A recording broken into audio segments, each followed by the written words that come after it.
Hello, everyone, and welcome to another episode of the Crypto Entrepreneurs Podcast with your host, Charles. Enjoy.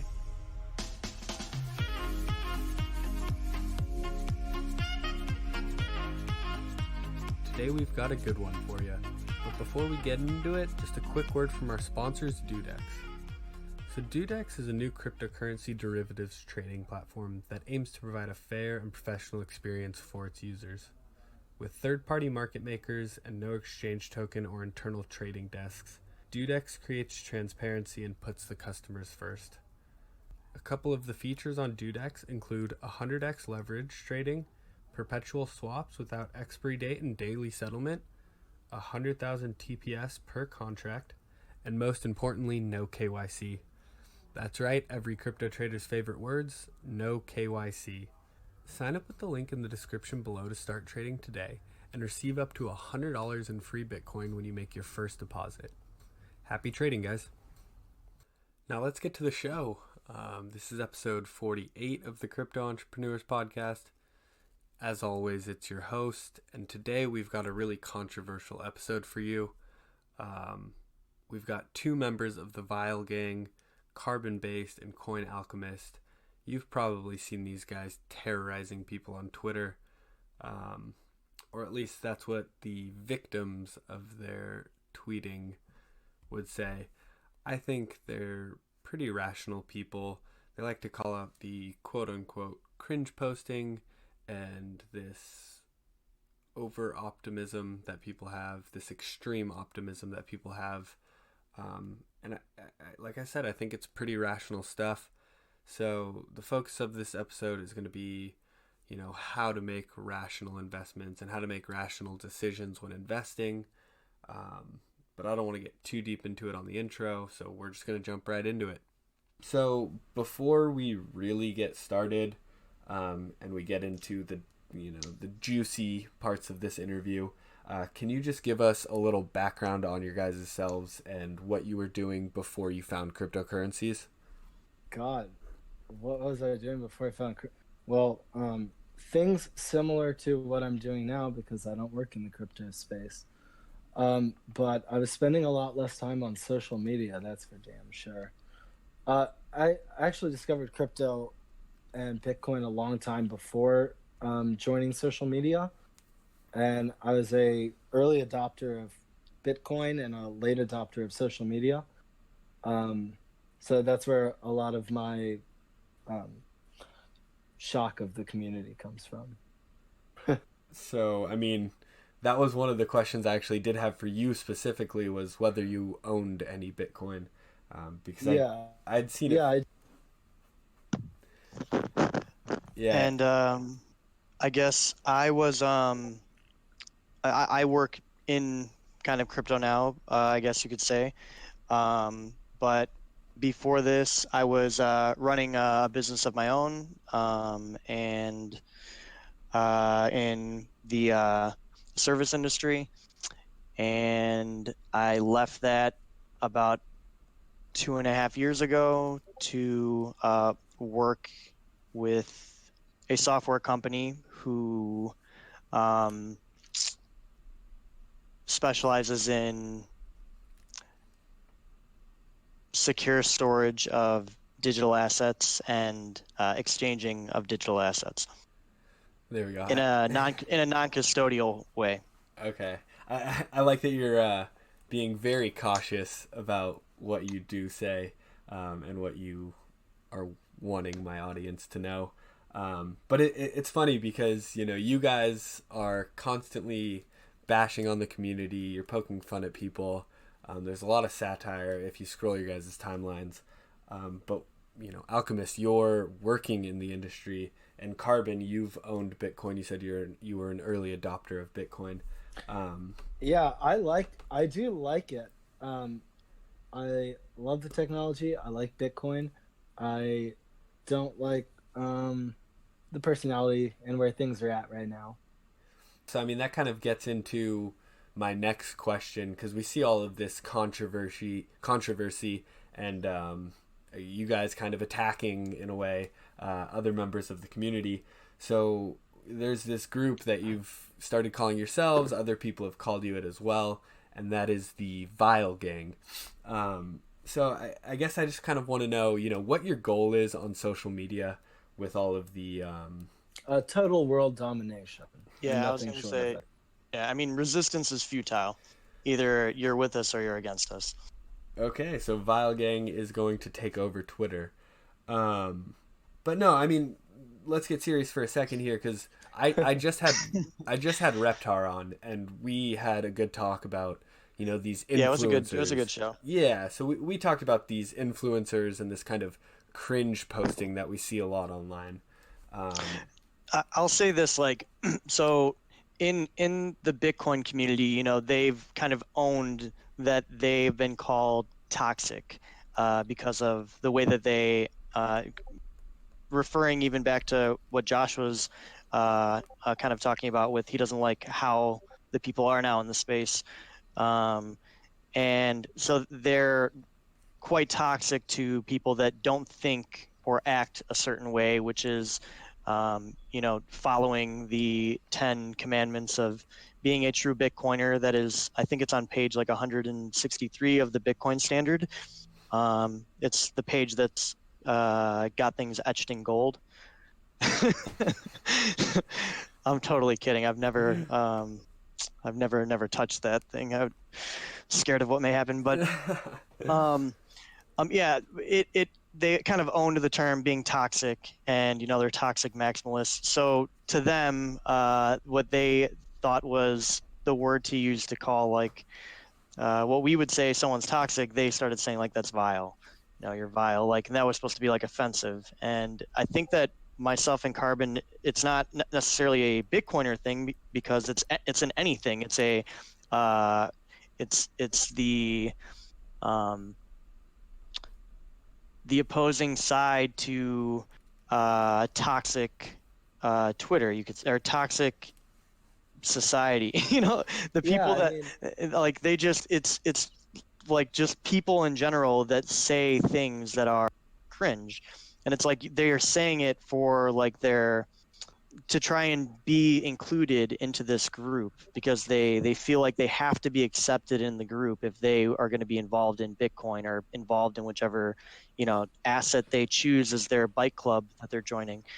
And I have my preferences of what I like. I think I'm a pretty vocal, big blocker, I would say, in general. But it doesn't mean that I don't. I work with tons of, I would say, just about every asset. I've worked with their teams, and I understand how their networks actually work. So I have a little more insight into how the blockchain's infrastructure is, and the dedication of these different teams, and how much work they're really putting into sustaining their own networks and things like that. So it gives me kind of a unique perspective from the inside, because I by nature am a multi-coiner, you could say, because of my work. And but people will lump me into certain categories because, before I was a Bcasher, and now I'm an SVer because I support whoever's doing everything. One of our mutuals, Pox, it develops, has developed a lot of things on BCH, and I'll support him in what he does. And it doesn't matter to me. He was developing on BTC before that too.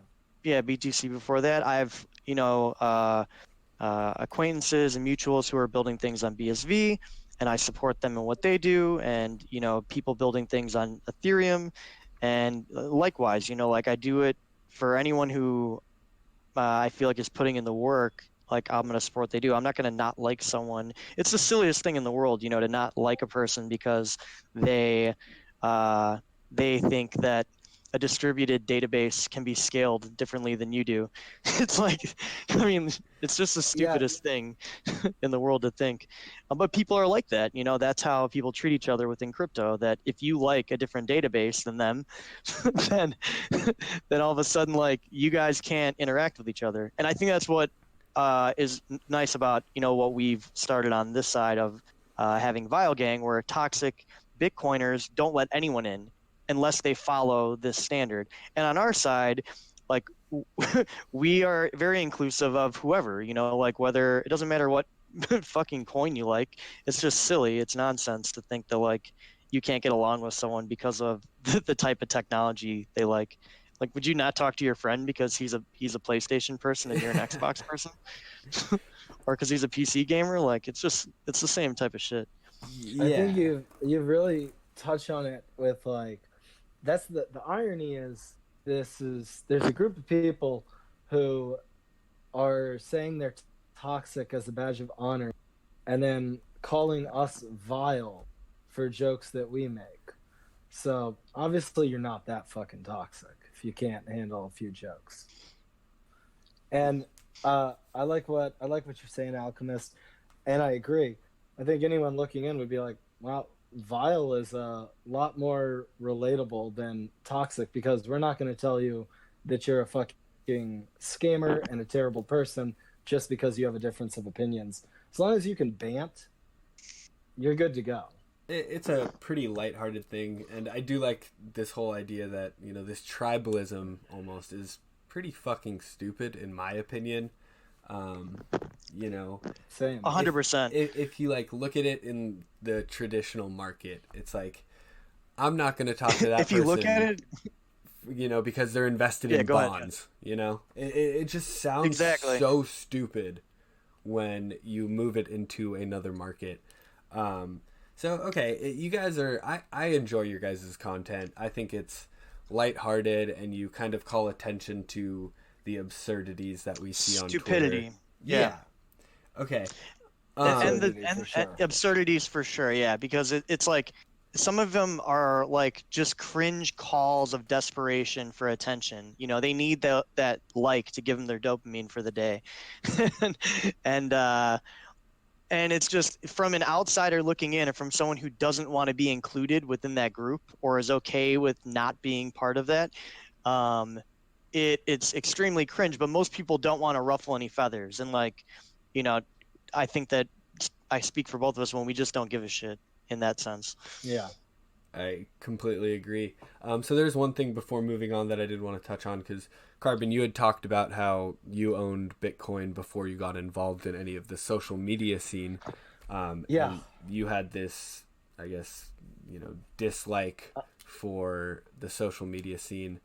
We've kind of touched on it already, but like, what are the differences, and why did you? Because you said you liked Bitcoin as for what it is. But you hate the Bitcoin community.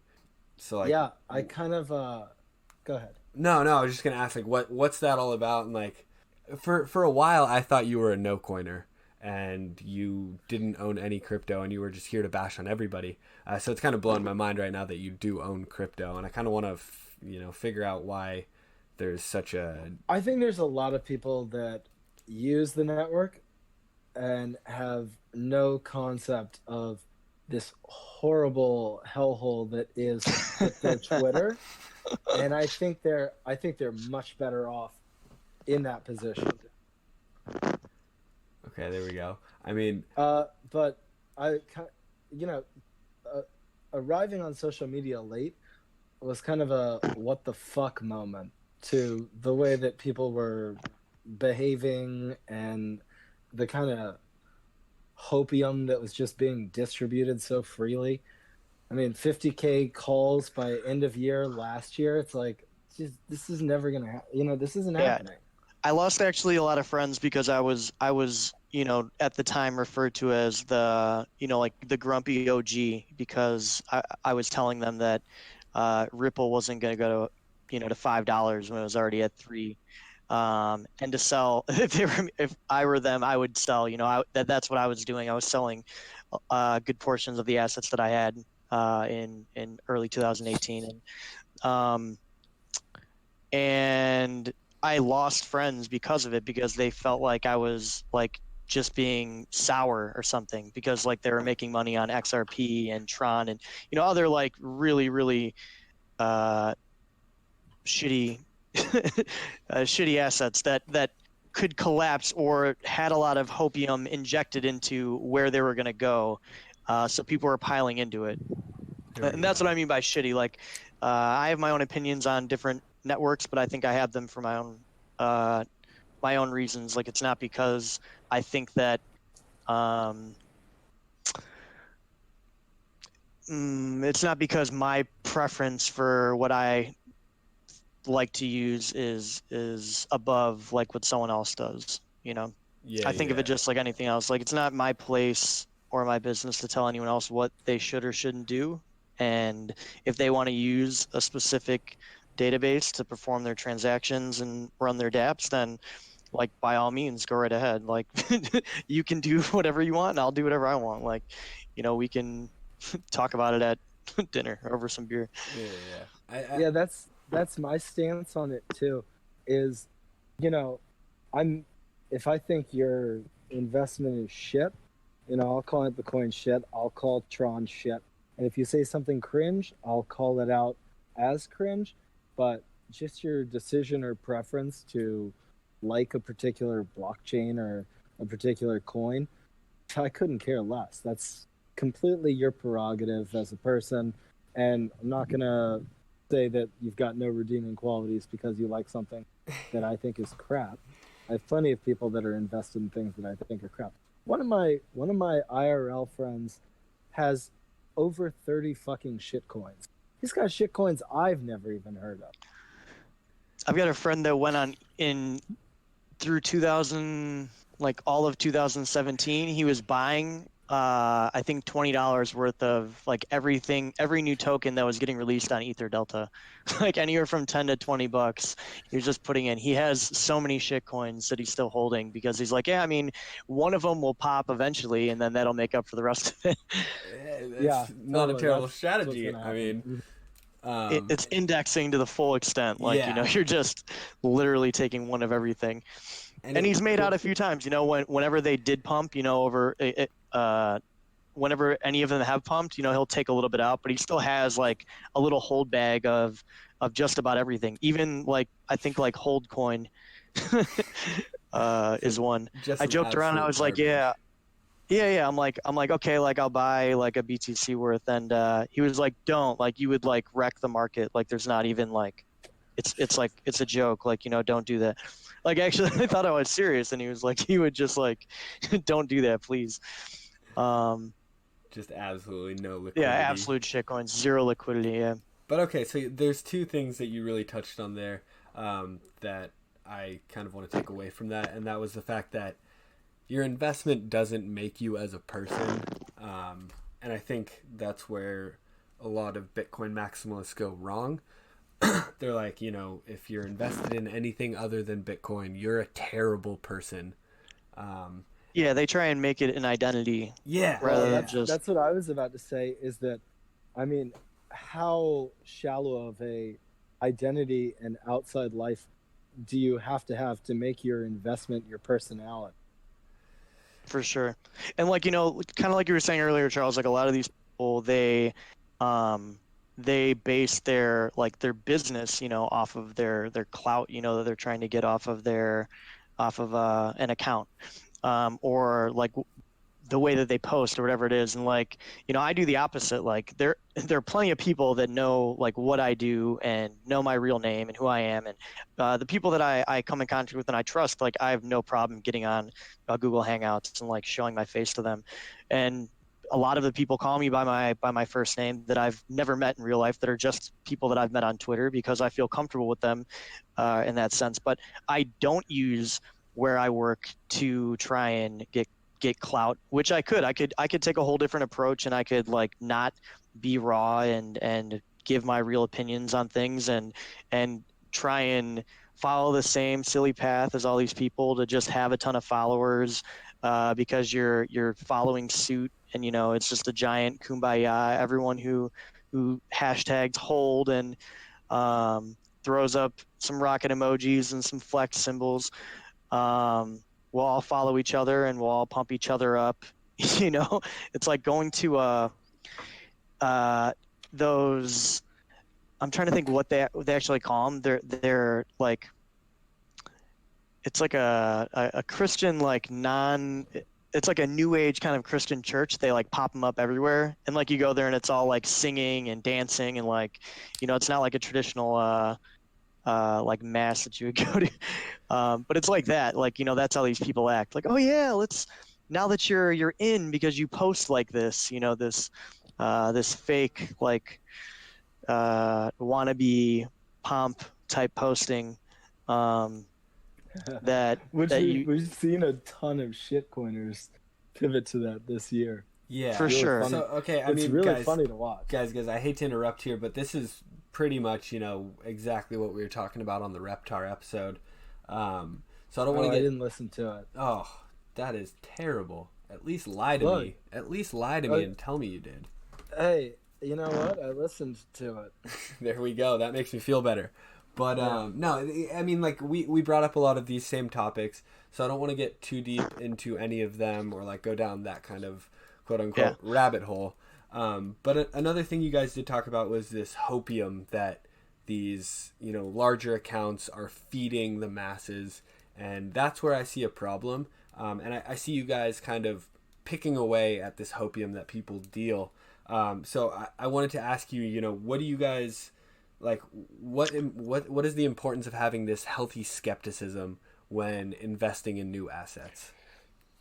Because I mean, like, when I first was, on Twitter, or like, when things started blowing up, I saw those posts, 50K, yada yada yada, and it was just like.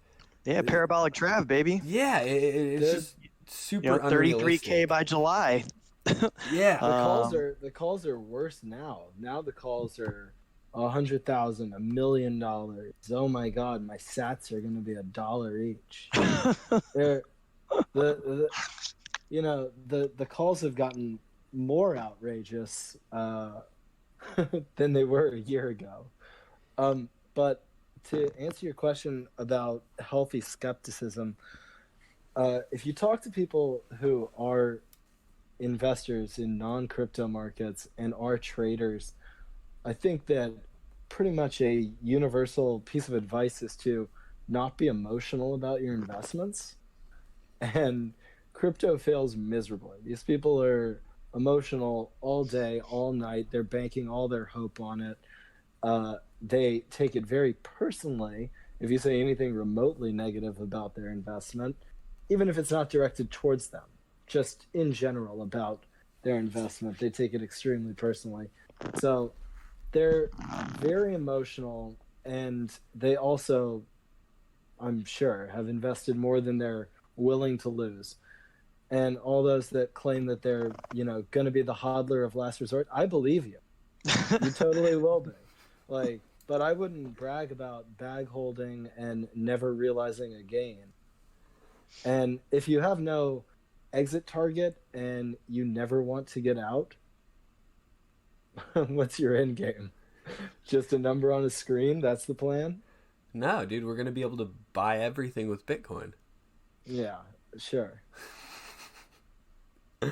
Yeah, I think like one thing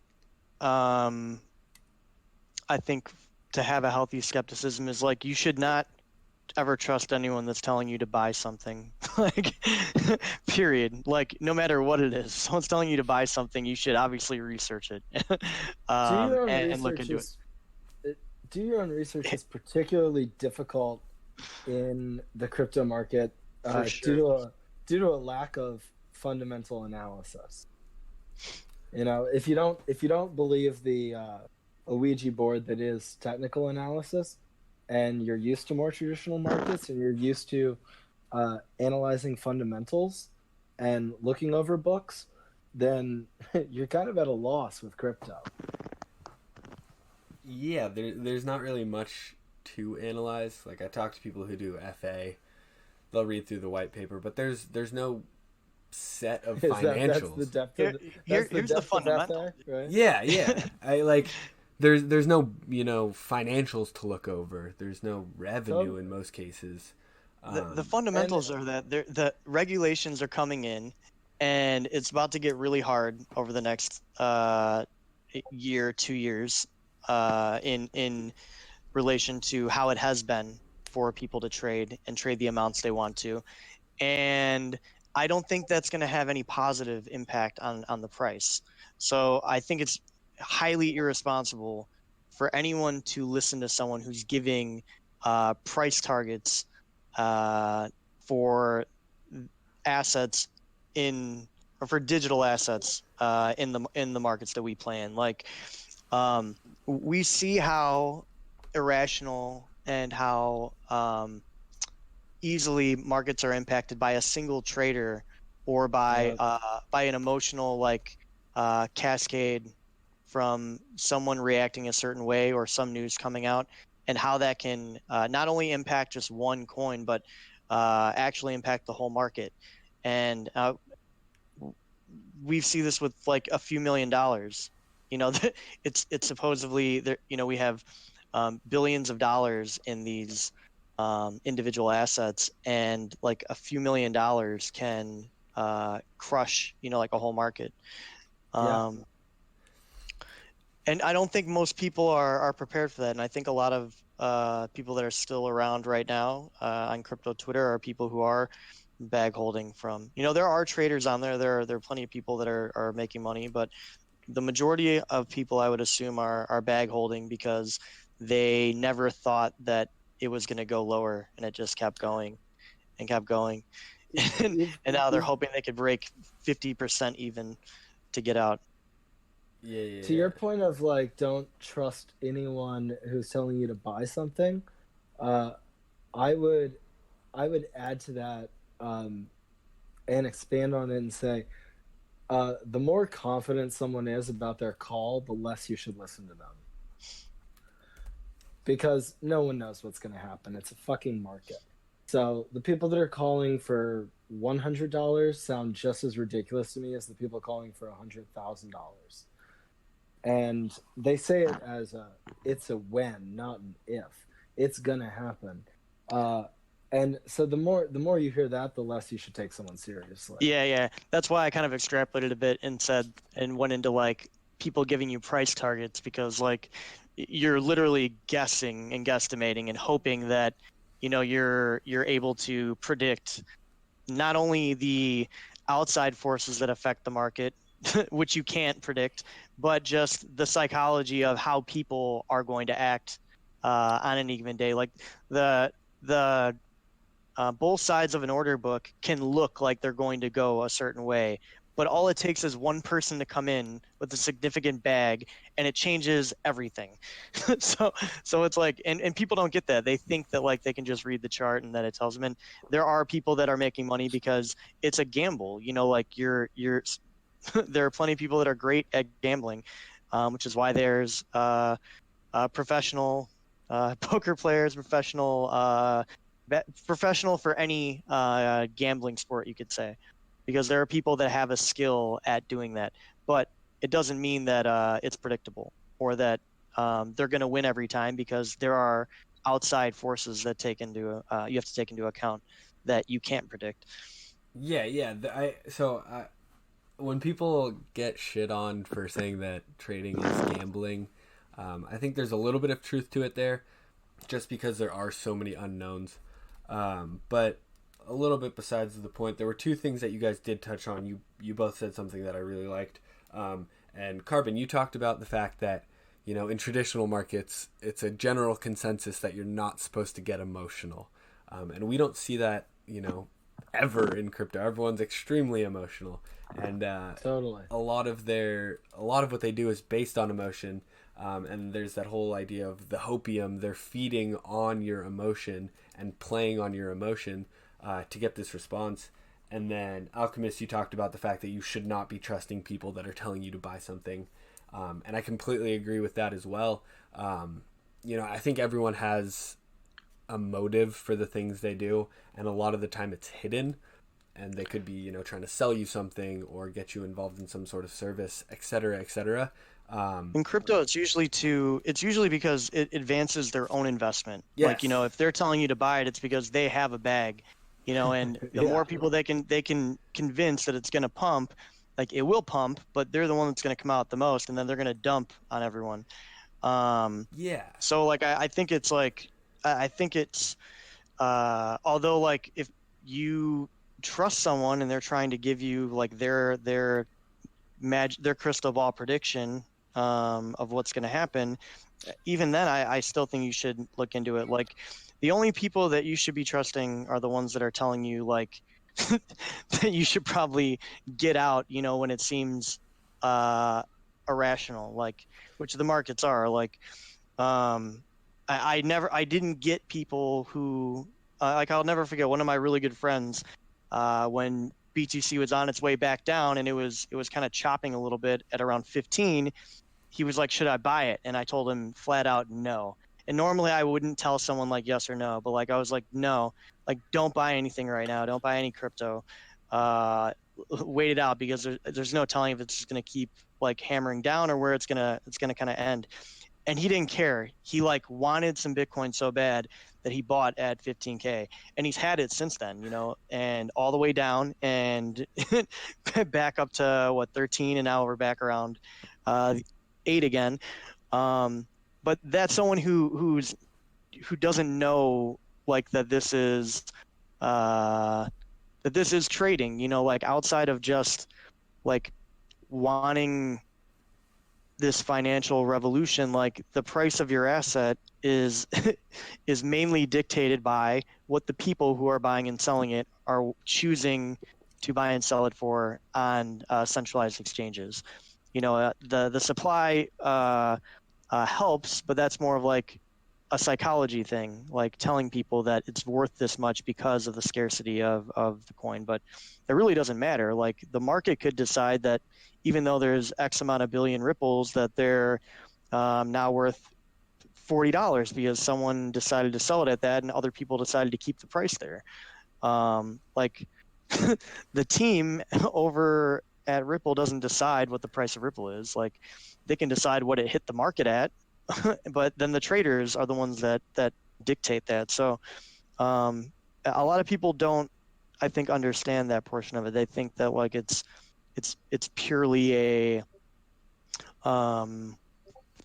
like that some magic happens to like have the prices go where they go or something. And like for Bitcoin, there's a lot of miners involved that I think are, you know, critical to where the price is at, but they also have other options, and that's a reality that a lot of people don't want to accept. And that gets back to this idea of having this healthy skepticism. And you guys both mentioned two very good points on having some sort of healthy skepticism. But you guys are met with a lot of opposition, and you have people calling you vile. And I think it's a little bit absurd because when you don't have this healthy skepticism that you guys show and you guys call out, you know, like you said, there's people buying at 15K. There's people who are selling and shilling scams, and other people are buying it because they're, you know, playing on their emotions. And it's just absurd to me that I think that typical rules and ideas of investing in a traditional market are just kind of completely thrown out the window in crypto. So I think that it's kind of disheartening to think about how easily a lot of the, call them smaller hodlers, smaller investors are swayed by this, because and to the people that are shilling hopium, it's a lot easier to convince someone that everything's going to be okay, you're all going to get rich, it's super easy, just listen to me, I've got price targets, just buy it, whatever price it's going up forever. It's a lot easier to convince someone of that than to tell them, hey, there's uncertainty in the market in general. No one knows which way it's going to go. This isn't a sure thing. You could lose your investment.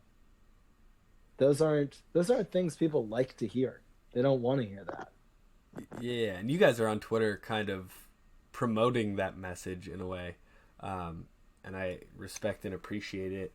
And that's why I wanted to have you guys on, and I want the people who are listening to this episode to understand that, you know, we're all not going to get rich, you know. It's just not going to happen that way. As much as these big influencers tell you that that's how it's going to play out, I mean, it honestly could, but I think to come into it with the idea that it might not is the way to invest in crypto. Like, so even if we look at that, we see that the way that Bitcoin's volatility is that when it hits these peaks, it's extremely short-lived.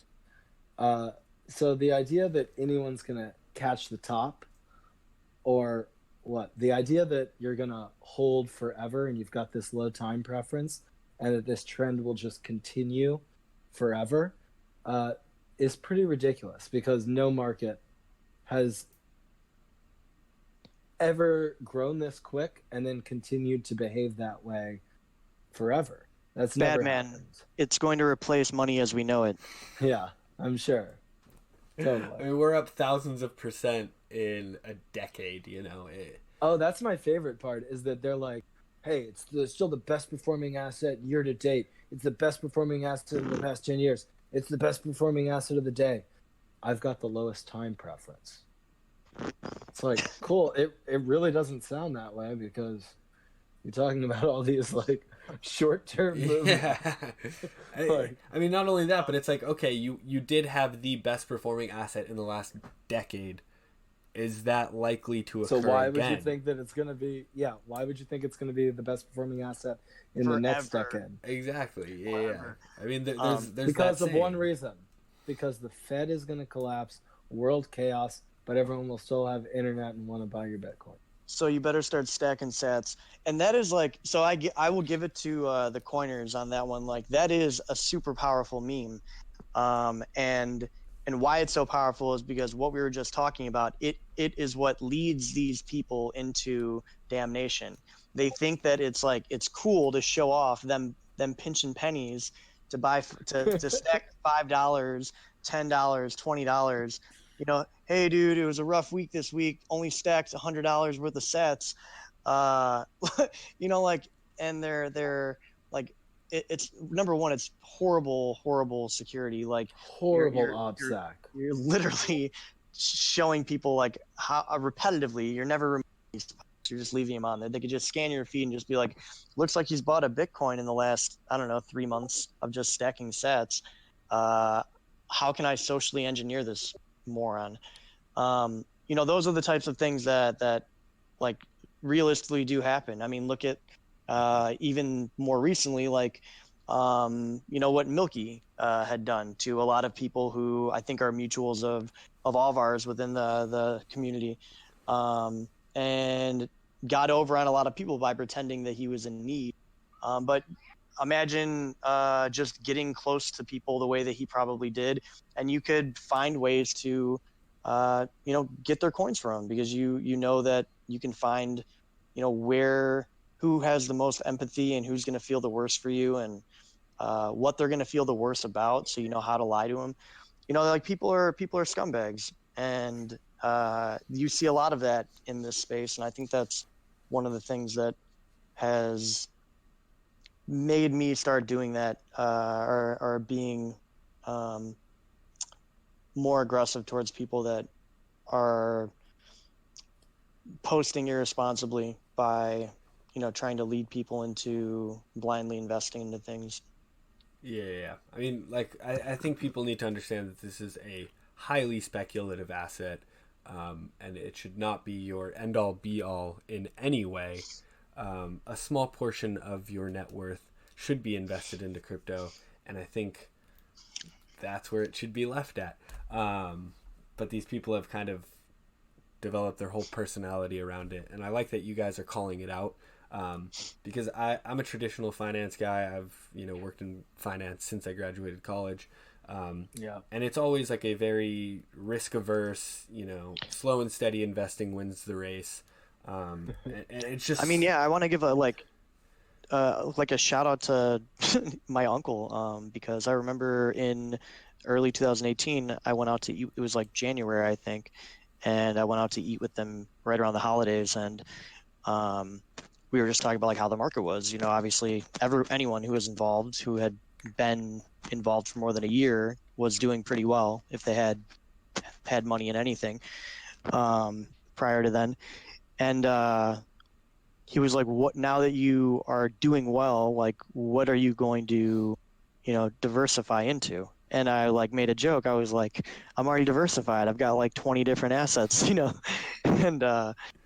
and he was like, "No, I mean like outside of, now that you're you've been working in the industry and you have been involved in investing in this industry, like, are you looking to move out of that, And I really thought about that. I'm like, you know what, he was right. Like, I need to start like pulling a lot of this profit out and putting it into other things, like paid off my house and investing in different types of metals and certain stocks and things like that. Because in the end, it's most assets are, as we know, anchored to the movement of Bitcoin, but severely worse because of the lack of liquidity in the markets. And many people will rush out of those markets into Bitcoin when all of it goes down, because they're going to lose less money in that way if they do it quick enough, or into stable coins, which is a whole nother shit show story. And so, yeah, I mean, I diversified, and I still, like, as I said, I still own crypto and still involved in it. But, I was happy that I took his advice at the time, because, now gold is way up, and silver had a run before, and, a few other ones like uranium, stuff like that. And yeah, I mean, I can't imagine if I would have kept the mindset that some of these people do, and just held 20 different assets for a few years and never realized any gains. It's exactly what Karbon said. Like, you just have it to stare at on your computer screen and feel like, big number there, guys. Look, it's just fucking stupid. That's the biggest irony in a huge cell phone, in my opinion. HODL is a meme. And it's the biggest meme, yeah. If you're really committed to never realizing gains, you've already lost. Yeah, you're literally paying everyone else to cash out. You're just a dedicated bag holder at that point. Decided. Yeah, I will hold this back.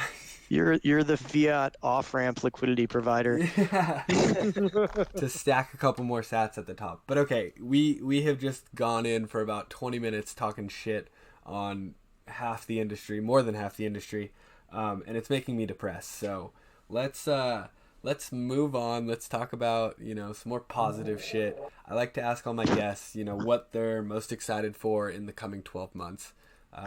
Whether that's personal or related to crypto in any way, or any kind of businesses that you guys have got. This is a little bit different than most of my episodes, because you guys don't have your own businesses that you're running. But just hit me with what you guys are excited for. Make me happy again after that terrible talk. Let's see. Well, I'm super excited for Joker to stay playing in theaters right now. I'm loving the cringe blue checkmark content that's coming out on that. I look forward to that continuing.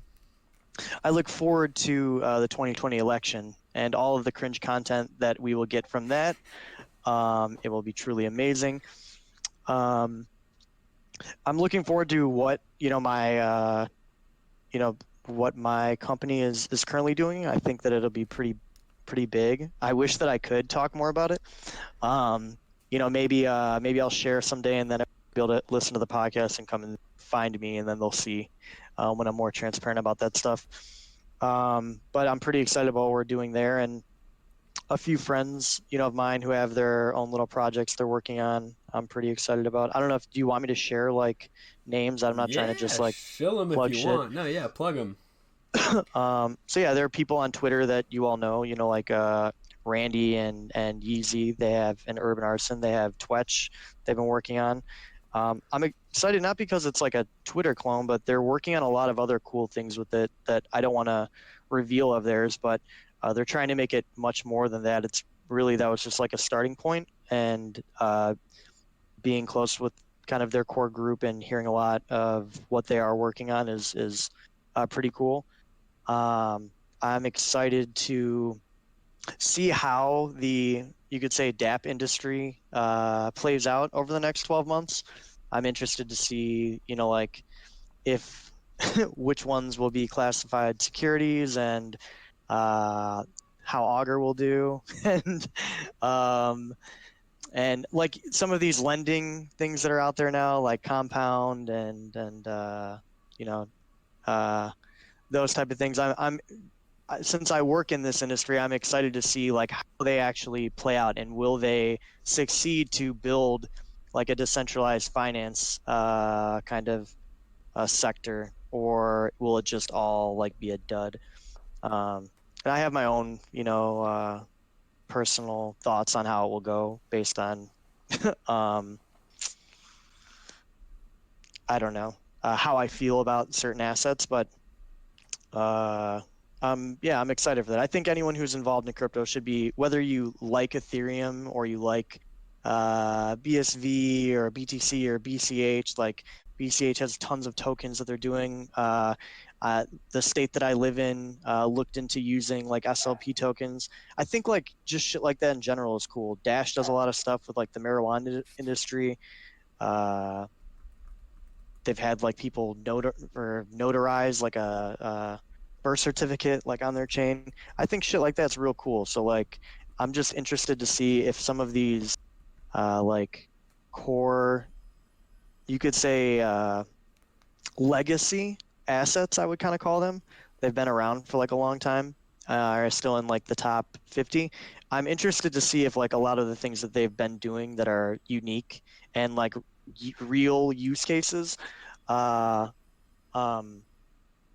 actually play out. Like Decred is another one. They have Politea, which is like this really a unique like governance system and voting system on proposals and how they spend their money. And it's really cool if anyone does have the chance or is interested in looking into like how that works. You have Bryce Wiener, who's an avid Vile Gang supporter. And I would say Vile Gang himself.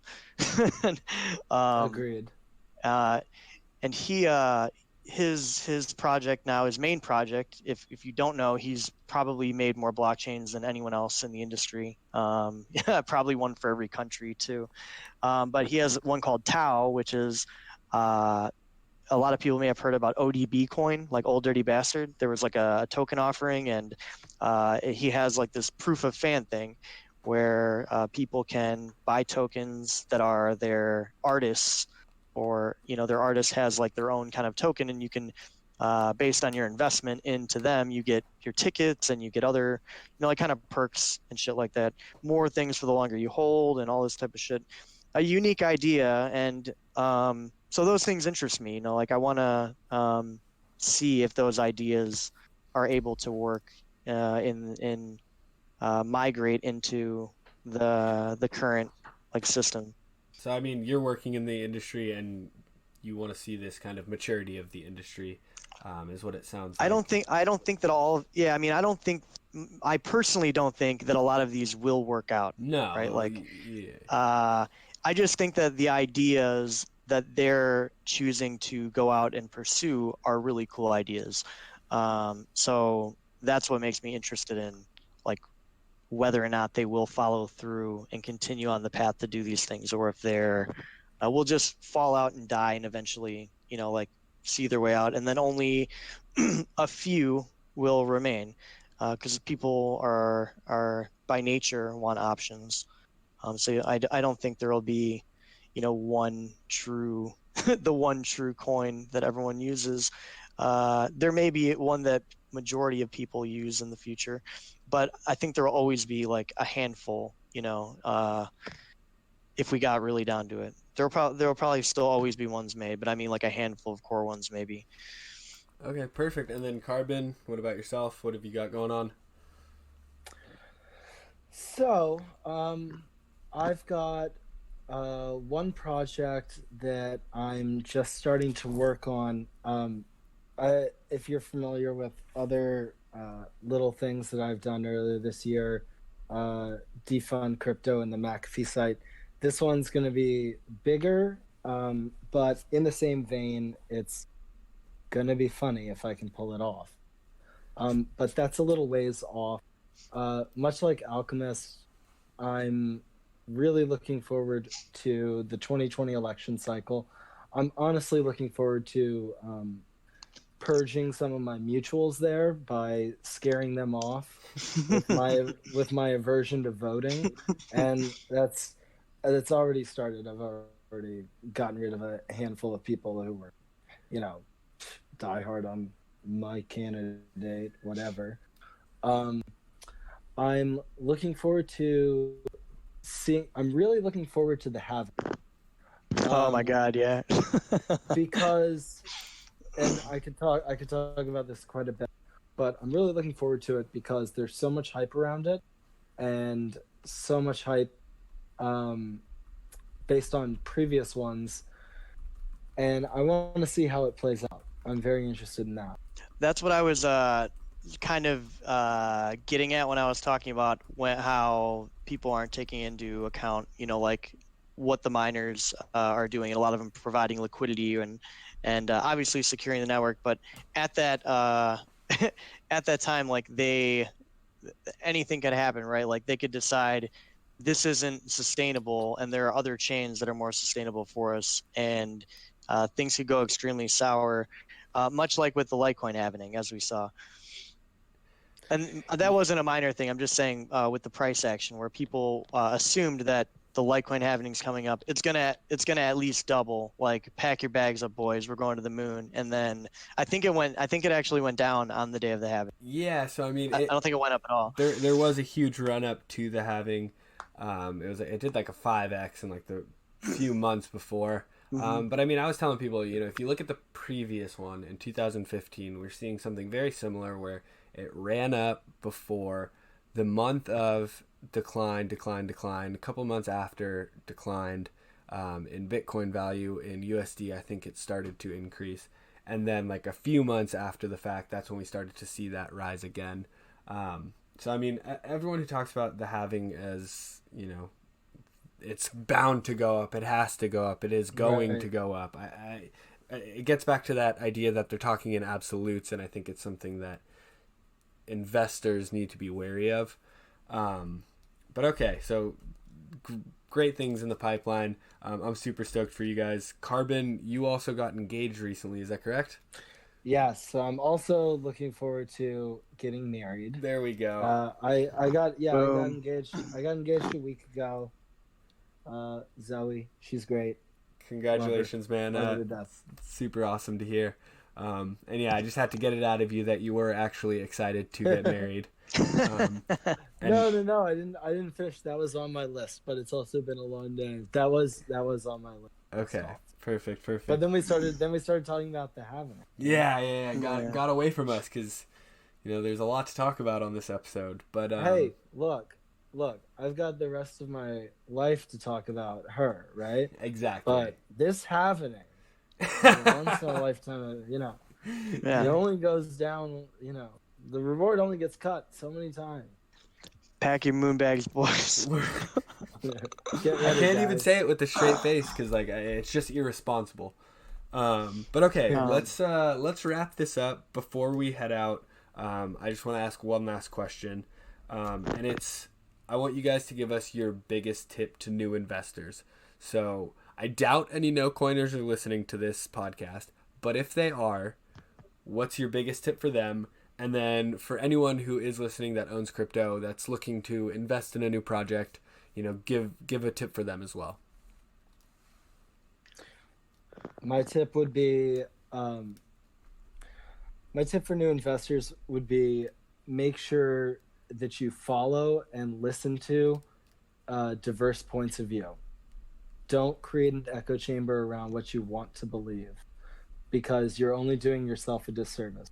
And this is advice I follow myself in regards to traditional markets. I'm pretty bearish at the moment, and I follow people that are perma bulls. And same with crypto. I follow bears, I follow bulls, I follow traders.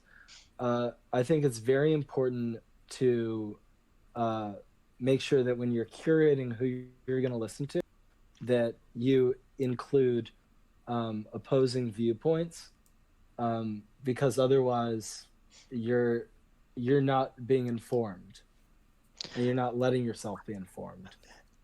Yeah, and to add to that, I would say people that are to make sure that they're experienced in the markets that that you're getting involved in when you're taking when you are taking in the advice from people. You know, like I wouldn't want someone who just got involved last month, and because they know about crypto and me being a new person not involved, going to him and wanting to get involved, and then taking advice from that person on like what a good investment is, because that person has no idea the irrationality of crypto markets whatsoever.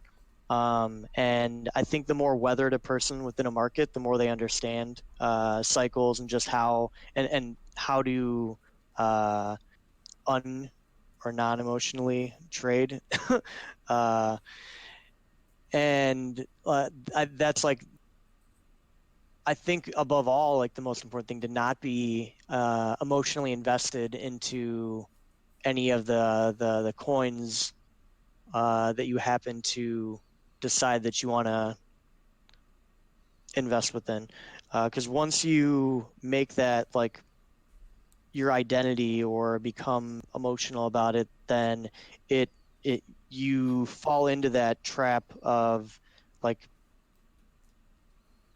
the trap of accepting all of the hopium as face value, and as well as accepting all of the like bearish calls when things are going the other way, and thinking like it's already gone down like this much and I'm shit out, like I need to sell my shit because people are saying we're going to zero, and just not being rational and looking at like and again like looking to people that have been through it before and kind of know what they're can give you good advice on how the markets actually work. Perfect. So those are two wonderful tips. Karbon, you talked about not creating this echo chamber that a lot of people talk about on Twitter, and you can do that by following a diverse crowd. Follow the bears, bulls, complete skeptics, traders, miners, etc., etc. So you're getting a viewpoint from everybody instead of just hearing one thing over and over and over again, whether it be a bullish case, a bearish case, etc., etc. And then Alchemist, you talked about, if you are going to seek advice from anybody, let it be experienced people who have been in the market for a while, considered OGs, and I air quote that. And then also to, really try to ditch your emotion, because when you get emotional, that's when you make, wrong decisions. You start investing, in things that you really shouldn't. And that's the key. Be. Like not just people that have been involved in the market, like in the crypto sphere for a while, because like you can sit on the sidelines and just hold or just watch and think that you know a lot, but like unless you have put some skin in the game and have experienced like the markets, or if you never did and you're just an analyst and you've been analyzing the markets, like getting perspectives from people like that are extremely valuable, because they're usually very conservative when it comes to how they're reacting, and they're able to not react emotionally, like just tell you like we're in a clear downtrend until we see like at least this happen. And you hear people who are telling you like they're not trying to like catch knives and catch the bottom and catch the exact top. Like they're happy like in the bottom 20% and selling in the top 20%, because like I don't know who in their right mind thinks that they're going to hit every bottom and hit every top. Like it's just insane to think that way. It's not going to happen. But okay, so you guys gave your two tips. I just wanted to throw one out as well. And I think everyone should be cautious and wary that everyone else on Twitter and that they meet has some sort of motive. It doesn't need to be, trying to gain some, get this monetary gain from you. But I think everybody does have a motive, especially on Twitter. and to just take everything that people say with a grain of salt, because nobody knows exactly what's going on, and you can listen to their opinions, but at the end of the day, you need to formulate your own. And that's really all I have to say on that. You guys have talked about a ton of stuff today. I really appreciate you guys coming on. I think you guys get a terrible name on Twitter. A lot of people hate Vile Gang for being the rational people in the room, in my opinion. So thank you for coming on and kind of explaining what you guys are about, and your kind of Twitter mottos. I really appreciate it, guys. No, thanks for having us. Yeah, for sure. We have to do one thing, Charles, though, to do our boy right in the thread. We have to shout out Bit Consult, because this kid's got to eat. He's got to feed his family. Yeah. Right? I have Bit Consult for the feds that listen to my podcast. I have nothing to do with this. Yep. No affiliation with this whatsoever. No. Not from me. But I'll take all. Oh, I know. I'm gonna take all the blame. There we go. Perfect. Put it on the Alchemist. I'm doing our boy justice. He's got to feed his family. There we go, man. I respect it because I'm trying to do the same thing right now. You guys have seen me bitching on Twitter. Sponsor this man. If you came you. to listen for me or Karbon, please sponsor this man's podcast. That's what I like to hear. If any of my deep-pocketed followers are for some reason wasting their time listening to this, you should sponsor this podcast. Thank you. Actually, Adam Singer, you should donate 2% of your total Singer coin pot to this podcast. Fuck yeah. I'll market sell if it's on any markets, so I can eat. But again, guys, I really appreciate it. I had a lot of fun. I normally it's business, just talking strict business, which I enjoy. But it is nice to have people on like you guys where it can be a little bit more relaxed. So again, thank you so much. Thanks for having me. Yeah, thanks for having us, for sure. All right, guys, that wraps up another episode of the Crypto Entrepreneurs Podcast. I just want to say thank you for tuning in. I really appreciate it. The show's for you guys. I make it for you guys. And it wouldn't happen without you guys. So I really do want to thank you for that. And if you found anything in this episode helpful or any of the previous episodes that I've put out, can you just do me a huge favor and leave us a review? It would really help us out. And then on top of that, could you also share it with any friends, family, anyone on social media? If there's something that spoke to you in any of these episodes, I would really appreciate it if you could do that for us. So thanks again for listening, and hope to see you next episode.